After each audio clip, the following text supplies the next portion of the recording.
Hello and welcome. I'm Tommy and today I'm bringing you a review of the FinalMouse Ultralight Phantom. So without further ado, let's dive in. The first thing that I always like to talk about is the marketing material. Why on earth would you want to spend money on this guy compared to all of the other gaming mice on the market? So let's hop on over to FinalMouse's website and take a look at why this is so important. So if you guys have been living under a rock, you probably haven't heard of FinalMouse, but it's like kind of the bee's knees right now. Everybody and their mom is talking about it, and every time they get a new batch in, they sell out within like 24 to 48 hours. So why is this mouse so darn exciting? Why is Ninja super hyped about it? Why is Summit 1G super hyped about it? Why is it all the rage? Why is everybody talking about it? And I'll explain it in super simple layman terms, and then I will discuss a little more in depth for those people who might be at the beginning of their gaming mouse career compared to those enthusiasts, because there is quite a difference, and it's kind of ridiculous, the little nuances that like change between the enthusiast and the person that really doesn't care. But anyways, the main thing, this mouse comes in at 67 grams, which is incredibly light, and it comes in with this fancy cord that has like no drag and is very malleable. And that's it. That is literally the reason why this mouse is so important. And you might be asking yourself, wait, that's it? Like, is it because it's light and it has a nice cord? That's why people are super obsessed about it? And the answer is yes. But it has so many other downfalls that I will discuss a little bit later that it's kind of shocking to me that it does have so much positive feedback and stuff for it.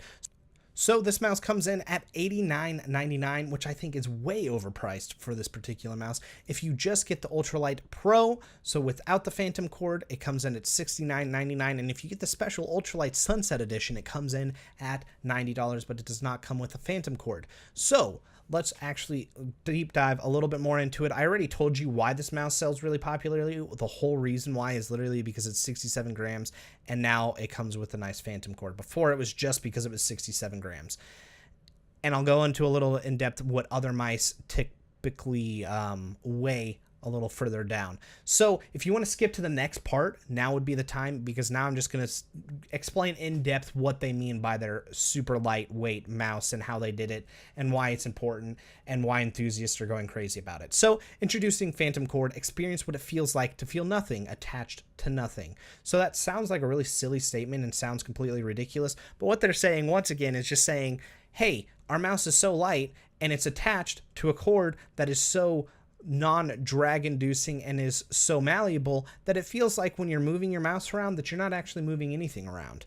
So once again, going for that light thing. So defy reality with the all new Phantom cord. So less resistance than even do-it-yourself paracord. So if you guys don't know what a paracord is, what people would do is they would buy, say, like a Logitech G502 or a Corsair mouse, and they would end up taking the stock cable that wasn't very malleable. So for example, I've got a normal cord here from Logitech that's just a normal rubber one. It's not very malleable. It's hard to move. It's very stiff. It's one of those, what they're saying is by moving your mouse around, that's going to get in the way because it's going to create drag, and it's also going to prevent some movements because your mouse is going to be, your cord is so stiff that it's going to mess up your aim and stuff like that. And that's why they came out with bungees and why people attach their cord to like the top of their monitor and stuff, is to try to reduce that drag and get the most movement out of that they can. So they created the paracord that they do that is super malleable and was able to move across their mouse without any drag and without like making a difference in their performance. So in blindfold test studies, players could not differentiate between a wireless ultralight and one with Phantom cord.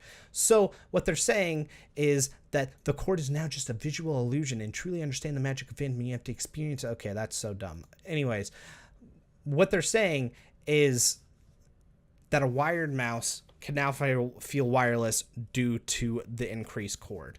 And I would agree with that statement. When you actually use this in comparison to other like wired mice, you really do feel a big difference between this Phantom cord or a paracord than you do with the normal stock mouse, stock cord for a mouse. I do almost want to guarantee you that I would imagine that from here on forward within the next year, almost all of the gaming mice companies are going to be ending up using paracords and stuff like that, unless if they've like somehow patented this to block them from doing so. FinalMouse is also coming out with some new marketing material of a possible new mouse that they're coming out with, and the Phantom cord will be coming to all of their mice down the line. They have tweeted about that on their Twitter, so it's one of those, this is official, it is coming to all of their mice. It's not just going to be the Phantom, because the Phantom is no longer available because it was a limited edition. But going down, individual star splatter pretty much just means that all of the little specks that you see here that are supposed to look like Phantom in space and stuff like that is unique, so there's no two that are the same. What they're actually saying is, hey, we just dipped a paintbrush and splattered it on a canvas, and we're saying that it's now unique because it's completely random, and we're going to charge a premium for it, which I think is really stupid. The rest is history. They say the best esports mouse is one that you never feel. Once again, going with, oh, hey, this is a super light mouse, because if you can't feel it, then you're going to perform best because it's going to feel like it's one with your arm. And then going into the impossible made possible, it comes in at 67 grams, and they're able to do that through the honeycomb design that you can see there. No, you don't feel it, and no, it doesn't make this mouse is very durable. You're not going to crush it with your hand or anything like that. Like, they did a really good job at making it strong but light at the same time. And then the end game is weightless, not wireless. I disagree, because Logitech just came out with a new mouse that is both pretty much weightless, almost the same, 6 grams less, and it is also wireless. So I think that there is a better mouse on the market. It costs a little bit more, but if you're spending freaking $90 on this thing, then it doesn't really matter. You're going to be able to spend some more. It does come with the 3360 PixArt, so it does have a nice sensor to it, but it does come at 500 hertz instead of 1000, which I'll discuss a little bit more down in the specs. So moving on to the next part of the review. One thing I did forget to mention before we move on actually is, so 67 grams. Why is that important? If you don't know normal weights for most mice, you're not going to understand like how light this thing actually is. So the ultralight is 67. According to Rocket Jump Ninja, when he weighed it, especially with just a little bit of the cord, it came up at 71 grams. The next lightest mouse is now the Logitech G Pro Wireless, which comes in at 80 grams. But if you remove this little discus thing on the bottom, it comes in at 77 grams. So it's only 6 grams more, but it's also wireless. I recommend it. Just FYI, this one so much more in so many different categories than I do for this one. This one is more expensive though, but it's worth it, in my opinion. But moving on, the next one is, I think, going to be the Logitech G Pro, which comes in at 85 grams. And then there's quite a few mice that are around 90 grams. And then it goes, almost all of your other mice are going to be over 100 grams. So most of them are going to be around 100 to 117. Well, 100 and, sorry, I did almost say that. I almost said that right. I was going to go for 107, but I said 17. Between 100 grams and 115 grams, and then the heaviest mouse like the Logitech G502 is going to be coming in at like 130 grams. So it's one of those that there's a lot of like, you can just tell like, oh my goodness, this mouse, the next closest thing, if you take the G Pro Wireless, is 85 grams, but that's a horrible design, like it feels terrible in the hand, which is the G305, or the G Pro is the same thing, and this is super washed out due to my camera. Has a really weird design that most people really don't like. So you're sacrificing that, and then the ones at 90 grams are, and the difference between 90 grams and 67 grams doesn't seem like a lot, but when you're comparing side to side, it is actually a pretty big difference. Anyways, moving on to the next thing now. So let's talk about the packaging. Packaging isn't really all that important, but it's one of those I do want to discuss it really quick. So here's the packaging. It just says Ultralight Phantom. On the side, you've got FinalMouse. On the back, you've got absolutely nothing. On the side, you've got nothing. On the bottom, you've got pretty much nothing, but it says designed by FinalMouse in California, assembled in China, all rights reserved. And on the top, you've got absolutely nothing as well. So very basic. Then you open the box up, you open it up, and then bam, here's some stuff inside. You pull that out, there's nothing left in the box, and you've got FinalMouse. You've got this thing that says FinalMouse, the professional's choice. FinalMouse has been designed to be completely driverless. You can simply plug and play in any PC gaming esport environment. Pressing the Button underneath the mouse wheel cycle DPI between intervals of 400, 800, 1600, and 3200. For any support you may require, please contact our support department directly below with the email. And then you've got this thing that holds your mouse, and then underneath here you've got stuff. Anyways, we're just gonna get rid of all of that stuff because it's one of those. I'm disappointed. I feel like they're not that I need a lot inside of like a packaging thing, but I don't rank I rank their packaging pretty low, maybe like a 3 out of 10. Like, it's nothing special when you get the mouse. It's just very basic, but it's a good thing because you're not paying any extra money, and I am pretty sure all of that is recyclable. So if that's your thing, you're for saving the planet, FinalMouse is the way to go with their packaging. Moving on to aesthetics. I think this mouse actually, for the most part, looks pretty good. It's very basic. Once again, you've got a very basic but very comfortable design, which is what you want in a gaming mouse, especially a first-person shooter mouse. You've got the honeycombs, which makes it kind of interesting. There are no LEDs, which is nice. And then on the side here, it says Ultralight Phantom. And on the other ones, I think it just says like Ultralight Pro. And then you've got your scroll wheel and then your normal paracord. I like the light blue paracord with it matching the scroll wheel. And then you've got, at first I was not a big fan of how this mouse actually looked with like the speckled paint, and on the side you don't have anything, so that's all matte, and then on the top you've got some of it, and then on the bottom it's just black as well. So really the only fancy spot that you're getting for that coating is on the top. For the other ones it's just a matte color, and then for the sunset or whatever it's the same thing. For this one you do have some rubber grips here on the side that it's kind of hard to see on my camera, but that is a nice rubber grip that allows you to grip the mouse really nicely. So that's good. So let's go on to the feel of the mouse instead of, I think I was just talking about the aesthetics. If not, pretty much we're smashing aesthetics and feel into the same thing. I'm not actually using a script, so that's why this is a little rough. But anyways, it feels really good. It glides across the mouse pad really easily without any effort. Left and right click do feel pretty nice. They are pretty stiff in comparison, so if you like Logitech mice like I do, Logitech, I feel like, in my opinion, has the best clicks because they're the perfect amount of pressure that you have to put in with a really nice crisp click that doesn't get in your way, and it's always consistent. With the Logitech, with the FinalMouse, it's one of those, the click is nice. It takes quite a bit of actuation force to actually get it. It provides a nice little click, but it's one of those that I don't feel like it's always consistent, and I feel like the Switch itself doesn't feel as premium as a lot of other gaming mice that are out there. I feel like the left and right click is, if I had to rate it, maybe a 6 to 7 out of 10, where like Logitech's are like probably like a 9 out of 10 to 10 out of 10, depending on which one you're doing. And like Corsair's, I would rate like probably an 8 or a 9 out of 10 as well. So I definitely lower on, like, in my opinion, for the left and right click. Like I said, more stiffness, not always consistent. And, the Switch doesn't feel super, it just feels like there's a little bit of laxity in there. Moving over to the actual scroll wheel itself, it's one of those, the scroll wheels is nice. You can feel single movements, but it's a really small scroll wheel, if that makes sense. Like, surface area is really small. So if you look at, like, compared to the Logitech mouse, if I can actually line this up, this one just is, I want to say it's the same distance, but this one's a little longer than this one. But the biggest thing is that this wheel is like, say, this big, where the Logitech wheel is like that big, and there is a difference there, in my opinion, for the scrolling.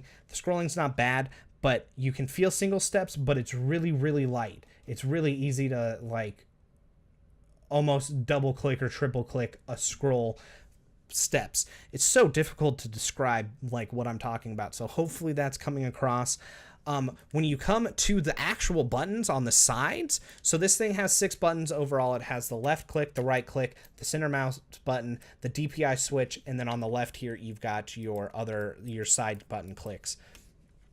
When it comes to the other buttons, so this DPI click feels pretty good. It takes quite a bit of pressure to press down, so it's not going to accidentally happen, and that's the thing that cycles between 400, 800, 1600, and 3200 DPI. And then the side buttons, I actually have to admit, are probably my favorite side buttons that I've ever used on a mouse, period, ever in my life. I feel like the size of them is perfect. I feel like the way they feel is perfect. And where they're located is really perfect because it makes it really easy to press both of them without having to move your thumb too much. So that, I think they did a great job. And then it feels great because it's an more ergonomic mouse than a lot of other ones. The hump isn't on the back, isn't too severe. It's one of those that it's nice, especially if you have like palm grip. You're going to really like it because you're going to have plenty of place for your side fingers here. And then for your thumb, it's going to be fine. Not that you could see it from over there. And then I'm wrapping this all around my microphone right now. And then if you're claw, you're going to do just fine as well because you've got plenty of surface room. But it's definitely for people that have medium to large hands instead of small hands. If you have small hands, this mouse might be a little too big for you. Moving on to the click test. Here we go. That was left click. Here comes right. The side buttons. The DPI.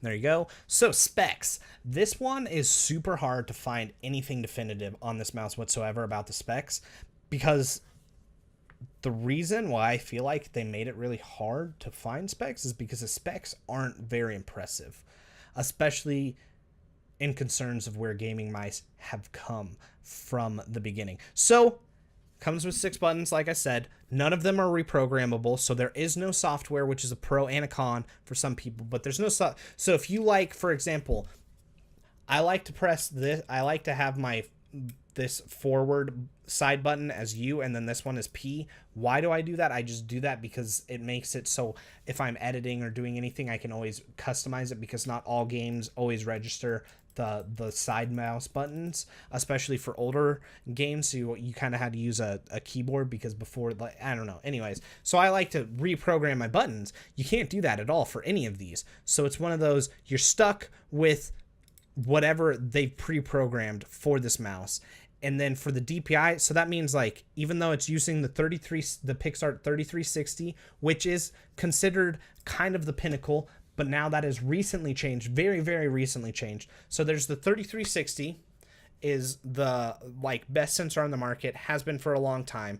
And then there's variations from the different companies. So like Logitech's is the 3366, which in my opinion is the best version of the 3360. But then now recently Logitech came out with their Hero sensor, which is even better than the 3366. And I've noticed a difference between the Hero sensor and the 3366. It's a small one, and it could be placebo effect, but I have noticed a difference. So it's one of those that now they're no longer at the tip of the spear of, like, oh, hey, this is super fantastic. And then I want to say Razer has their own, like, Hero type sensor too that is really nice as well. That's I think it's a different version than 3360 as well. I haven't done as much research on that one. So it's one of those, their sensor is good, but it's no longer the best sensor on the market. It also comes in at 500 hertz instead of 1000 hertz. And in my opinion, there is a huge difference between 500 hertz and 1000 hertz. With 1000 hertz, especially if you're playing on 2K or 4K, you're going to notice a huge difference playing with 500 hertz compared to 1000 hertz with the smoothness and everything like that. The reason why a lot of people say that it performs better at 500 hertz is you get less jitter when you're actually aiming, so people say they have better performance, although the actual movement speed when you're moving your mouse left and right is going to be slower and it's going to be more jagged. But when you actually stop to shoot something, there's going to be less variability, if that makes sense. If not, there's plethora of videos on YouTube and stuff that you can check out of the differences between 500 and 1000 hertz. In my opinion, 1000 hertz is the way to go, because you also, not that that's a big deal, I think 500 hertz is 2 milliseconds response rate, where 1000 milliseconds is one millisecond. So there's a little bit of a difference there as well. And then that's all of the stats that I was able to get. I have no idea what type of switches these guys use. I don't know anything like that. Oh, and before I forget to, going back to the feel for the center mouse button, I hate it. I think it's horrible. It's squishy. When I say squishy, I mean, like, it feels like I'm pressing like a membrane down, like a membrane key or something down, instead of an actual mouse wheel, which I'm not a big fan of. But you can click it really rapidly and stuff like that, so that's nice. I think I went through all the specs. So to recap, 6 buttons, non-programmable, 500 hertz, 3360.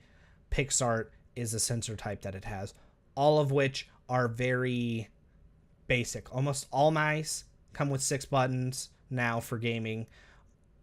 All mice, excluding FinalMouse, you can choose your DPI anywhere from 200 to 12,000, or depending on the sensor, up to 16,000, depending on in increments of 100 to or 50 things. But they decided to not allow you to do that. And then for every single other gaming mouse on the market, you can choose all the way from 125 hertz to 1000 hertz, but for FinalMouse you can only use 500 hertz unless if you use a third program software, which they don't recommend doing because it can brick and destroy the mouse, and I think it might destroy and it might void the warranty. I don't know how accurate that is, but I did read that somewhere. Like I said, I don't know if that's true or not, so you'd have to do a little bit more research there. So moving on to my pros and cons. Pros: lightweight, fantastic, super great.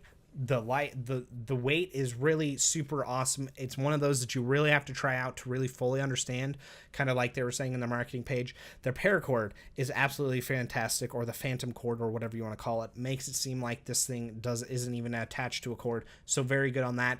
The left and right clicks aren't bad, but they're not great either. The scroll wheel, not bad, but not great either. The left buttons on the side, awesome, 100%, 10 out of 10. This top button is fine for the DPI switcher. Moves around on the mouse really nice. It's very comfortable. It's very durable, and you don't notice the honeycombs. And no, unless if you're like spilling drinks all the time, then you're not going to get anything like hair and stuff doesn't get in between your mouse to make it super dirty. Moving on to the cons, I think 500 hertz and not being able to adjust the buttons on your mouse is absolutely unacceptable, especially at the $90 price range, and the fact that you can't. So okay, let me restart that. The cons for this mouse costing $90, which is completely unacceptable for what you get. I don't think you should pay $90 to get a paracord and a light mouse. To me, that is ridiculous, because you're paying for a very average, albeit top-end sensor. You're paying for 500 hertz, which should be 1000 hertz. You're paying for 6 buttons that are non-programmable, that should be programmable. There's no LED, which doesn't actually really matter because I don't care about LED anyways. But I'm just saying that like most mice that you're paying that much for, you also get customizable LEDs. The scroll wheel is very average and not very good. The left and right clicks are very average and not very good. And I think that's about it for the cons. So it's just one of those that it's a very average mouse, but what makes it exceptional is that it's super light and has a nice cord. And FinalMouse knows that, so they're charging a stupid amount of money. And it's obviously up to you whether you buy this mouse or not. I don't really recommend it, especially with Logitech G Pro Wireless. I feel like it's going to be a better mouse and it's more readily available. Because the other thing is this thing is constantly sold out. They are super, super ridiculously hard to find. And if you go on eBay, you're going to be paying $100 or $150 for one of these guys. And it's, especially at that price point, it's really not worth it. So it just kind of shocks me. So going into the performance, it performed really well. I did a super great job while I was using this mouse. I really enjoyed it. I would continue to use this mouse if the Logitech G Pro didn't come out, although I was having a really hard time giving up my G900 because I still think this is one of the best mice on the market. But it was one of those that it did beat it, but the left and right click wasn't good. But due to the weight, it beat out the 100 gram or 107 gram Logitech G900. So weight really does make a difference. I did notice that it was easier to move around and stuff like that. I never get fatigue in my wrist or anything like that, but other people say that they've gotten that, and you're going to get that a lot less with a lighter mouse. The performance was great, and with 500 hertz, I didn't really notice that big of a difference between my accuracy. I think I actually noticed a degradation in my accuracy because without that 1000 hertz, I wasn't able to remove as smoothly. So like games didn't feel as smooth and as crisp as they do at 1000 hertz, which I definitely noticed. And then I didn't notice that big of a difference between my variability of aim when I'm actually aiming at somebody's head or something like that to make it worth using 500 hertz over 1000, in my own opinion. I also ended up still doing better when I was using a mouse at 1000 hertz than I was at 500 hertz. So I do think the 500 hertz is the thing that limits this mouse the most. And you can use third-party program to make it 1000, but they say that it's not as consistent as it should be, which is why they chose 500. And then talking about software is usually the last thing I talk about, but there is no software. It's literally plug and play and you're good, which can be a positive and a negative, but almost every single gaming mouse these days comes with onboard profiles that you can save, so it doesn't matter. So it's plug and play anyways. Once you do it the first time, you're good. So that's the end of this review. Hopefully I didn't ramble a little too much for you. I feel like this was a super long video, and hopefully it provided you guys a lot of information that you didn't know previously, and maybe a different opinion on how good the Phantom, the FinalMouse Pro is. It's one of those, like I said, it's a good mouse. I just think it's way too expensive. If it came in at like $40 to $50, absolutely buy it. $60 is okay, but anything above 60, in my opinion, for what you're getting is not, because you're just not getting any features that you do for other things. So anyways, if you like this video, leave a like. If you didn't like this video, leave a dislike. And of course, if you've been following my content for a while, please do subscribe. And I'll see you and your beautiful faces on the next one. God bless, and see you later.